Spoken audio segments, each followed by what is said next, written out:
আজ আমাদের বিষয় হলো গাছ বসাবো। গাছ বসাবো কার্তিক ঘোষের লেখা। আমাদের জীবনে গাছ কতটা দরকার সেটা তোমরা প্রত্যেকেই জানো। গাছের থেকে আমরা কি পাই?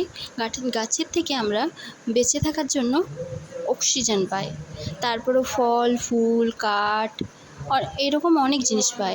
গ্রীষ্মকালে দেখবে এখন ছায়া প্রদান করে, শীতল ঠান্ডা ছায়া। গাছ আমাদের বৃষ্টি আনে, গাছ আমাদের অনেক জীবনে অনেক উপকার করে।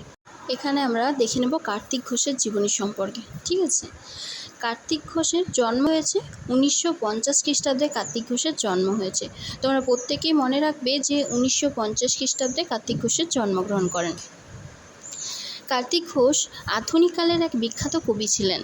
তার লেখা কয়েকটি বইয়ের নাম লেখো। একটি মেয়ে একা, আমার বন্ধু গাছ, হাত ঝুমঝুম পা ঝুমঝুম, এ কলকাতা সে কলকাতা, দলমা পাহাড়ের দুলকি, জুঁই ফুলের রুমাল। দেখবে তোমাদের পাঠ্য বইয়ে আছে জুঁই ফুলের রুমালটা, তোমরা পড়েছো। তাহলে কার্তিক ঘোষের যদি কয়েকটি বইয়ের নাম লিখতে বলে তোমরা এগুলো লিখবে: জুঁই ফুলের রুমাল, একটি মেয়ে একা, আমার বন্ধু গাছ, হাত ঝুমঝুম পা ঝুমঝুম, এগুলো সব লিখবে।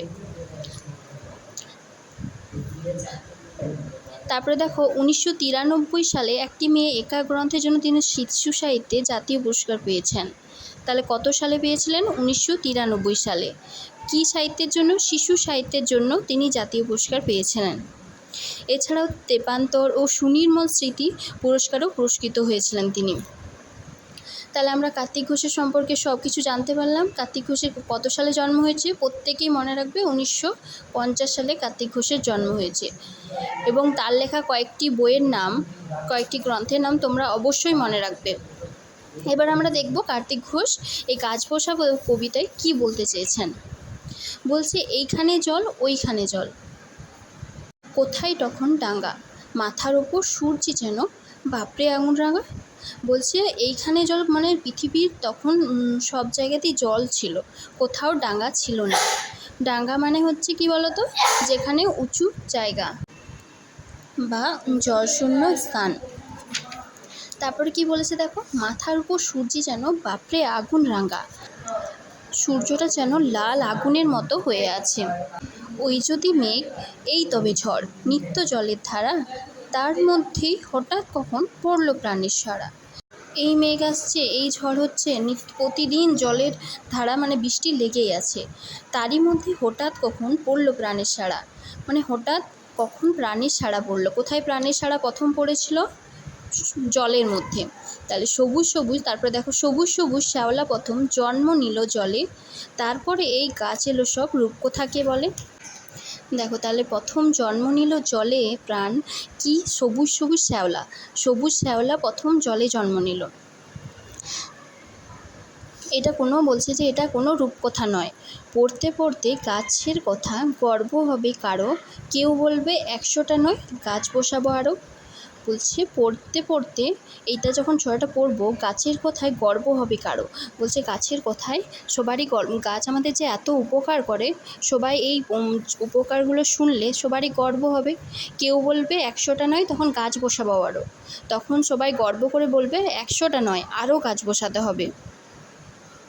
এবার প্রত্যেককে এই গাছ বসাবো কবিতাটা একবার রিডিং করবে। ঠিক আছে, এইখানে জল ওইখানে জল, কোথায় তখন ডাঙ্গা, মাথার ওপর সূর্যি যেন বাপরে আগুন রাঙা।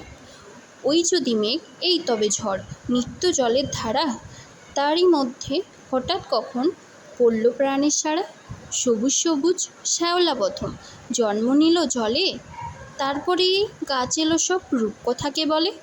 পড়তে পড়তে গাছের কথা গর্ব হবে কারো, কেউ বলবে 100টা নয় গাছ বসাবো আরও। সবাই ভালো করে এই গাছ বসাবো কবিতাটা পড়বে এবং কার্তিক ঘোষের কত সালে জন্ম হয়েছে এবং কয়েকটি গ্রন্থের নাম অবশ্যই ভালো করে পড়বে। তারপর শব্দার্থগুলো পড়বে। আর একের দাগের অনুশীলনী দেখো, অনুশীলনী 86 পাতা বের করো। অনুশীলনীর একের দাগেরগুলো সবাই করবে। গাছ বসাবো কবিতাটি কার লেখা? কার্তিক ঘোষের। প্রথমে পৃথিবীর চারিদিকে কী ছিল? প্রথমে পৃথিবীর চারিদিকে কী ছিল বলো তো? জল ছিল। তাহলে গয়েরটা দেখো, প্রথমেই সূর্যের রং কেমন ছিল? আগুন রাঙা ছিল। রাঙা মানে কি বলো তো? লাল বা রক্তিম। তাহলে ঘয়েরটা দেখো, প্রাণরূপে পৃথিবীতে প্রথম কি জন্ম নিল? প্রাণরূপে পৃথিবীতে প্রথম কি জন্ম নিল? সবুজ শ্যাওলা। পৃথিবীতে প্রথম প্রাণের সাড়া জাগলো কোথায়? না, পৃথিবীতে প্রথম প্রাণের সাড়া জাগলো জলে। কিসের কোথায় মানুষের গর্ব হয়? মানুষের গর্ব হয় গাছের কোথায়। কেন বলো তো গর্ব হয় মানুষের গাছের কোথায়? কারণ গাছ আমাদের কত উপকার করে। গাছের থেকে আমরা কত কিছু পাই। গাছেতে বেঁচে থাকার জন্য অক্সিজেন, ফল, কাঠ, ফুল, ছায়া, গাছ আমাদের অনেক উপকার করে। সেই জন্য আমাদের গাছের কথা বললে গর্ব হয়। কবিতার কোন লেখার জন্য সংসদ পুরস্কার পান? কবিতার কোন লেখার জন্য? টুম্পুর জন্য লেখাটির জন্য তিনি সংসদ পুরস্কার পান। এটা কত সালে পায় বলো তো? 1976 সালে পায় সংসদ পুরস্কার। এটা প্রত্যেকেই মনে রাখবে কিন্তু ভালোভাবে। আর তোমরা দুইয়ের দাগেরগুলো দেখো, দুইয়ের দাগের এই গাছ বসাবো কবিতাটি ভালো করে পড়বে, মুখস্থ করবে। তারপরে এই দুইয়ের দাগেরগুলো করবে। দুইয়ের দাগের ক, খ এগুলো দেখো শূন্যস্থান পূরণ আছে এই কবিতার থেকে। প্রত্যেকে ভালো করে সুন্দর করে লিখবে।